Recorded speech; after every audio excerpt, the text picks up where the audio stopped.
This is a live call-in show. We'll have the number up for you right away, but we've already got people on the lines, and we're going to go ahead and get started with Greg and Eugene. How are you? Pretty good. Thanks for taking the time to chat with me, and so sorry to be inconvenient with calling in with a mobile phone. Oh, well, we'll make do. Yeah, it's okay. Okay.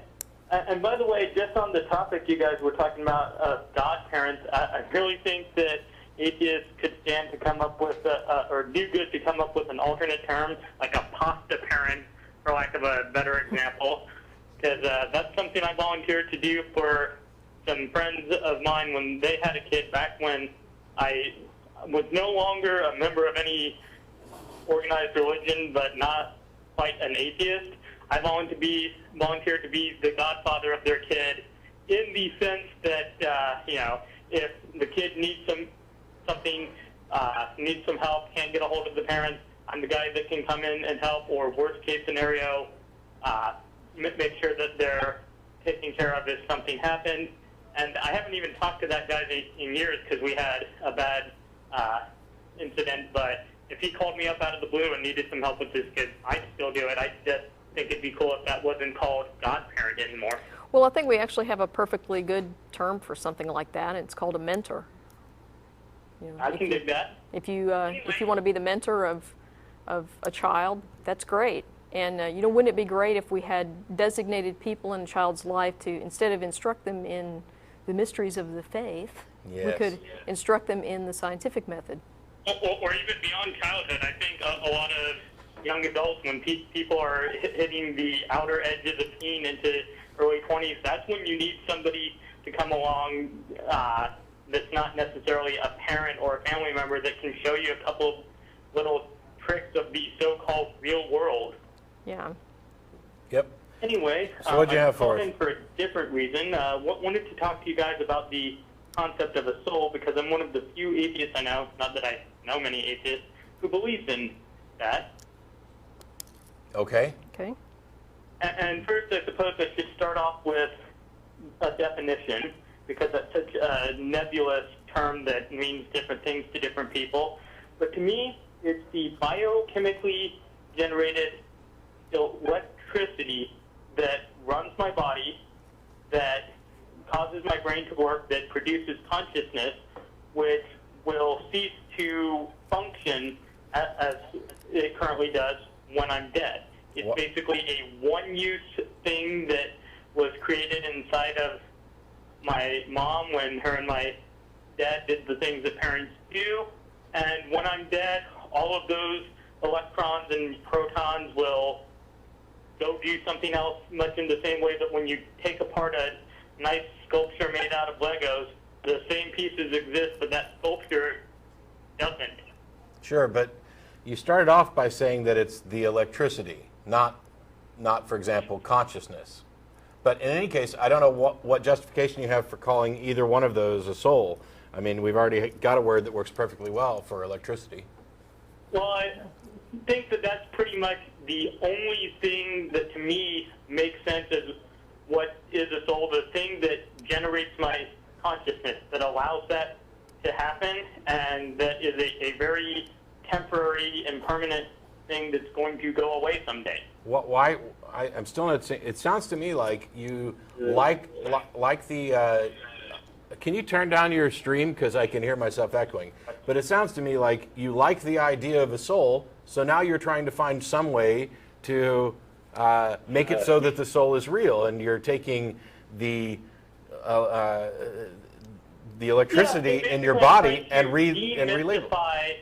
And unmagicate the concept of the soul as a way to basically help people get over the biggest fear that anyone I know has, especially when the whole concept of atheism comes up.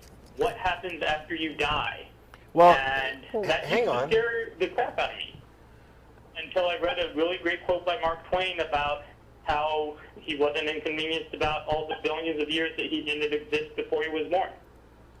What the hell does that have to do with redefining something as a soul?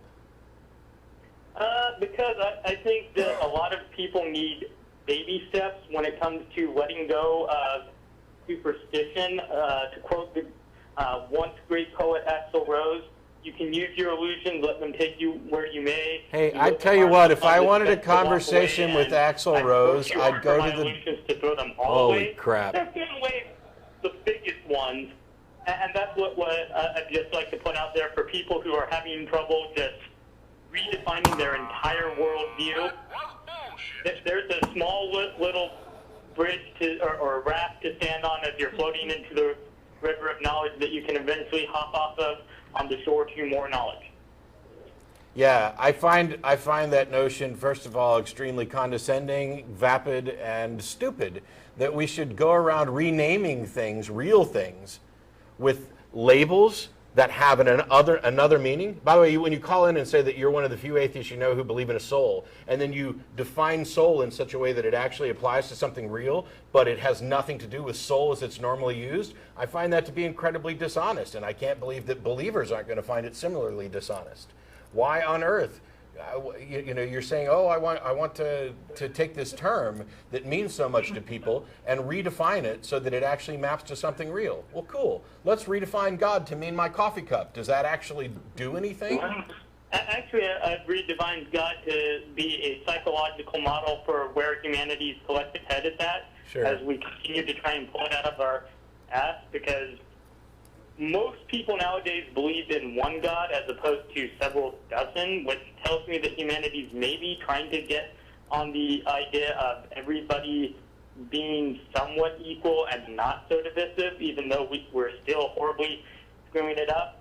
And I think the evolution of ideas and moving away from superstitions, for a lot of people like me, it's not just an easy way to change everything that I've ever held, and I don't find it dishonest to redefine the soul as this. I find it to be, this is the only thing that makes sense in the mystical mumbo-jumbo concept that I grew up believing as a kid because I didn't know any better. The idea that some mystical, magical, indefinable energy that will always be me exist doesn't really make sense anymore. The best I can figure out is this concept that I was told about that people have believed in for millennia since before I came along. It's an overextension of just this one element of our condition that we can't figure out, consciousness, why we're able to ask the question why we're here.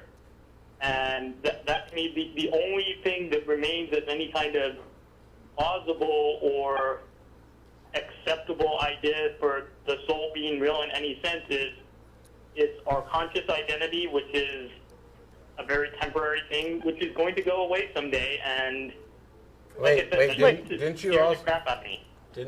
Didn't you also say that you believed in the afterlife? In a very limited extent, it's I'm ready for another redefinition. My definition of the afterlife is more likely than not when I die, I will have a very slow, delusional state similar to what is often described as a near-death experience. That's not after death. That's not. Will be decomposed. That's not after death. You said you're talking about afterlife, not the process of dying. Do you believe there's an afterlife? In the typical definition of my identity will continue to exist forever, no. Okay. I believe now that you also don't believe in a soul by the typical definition, correct?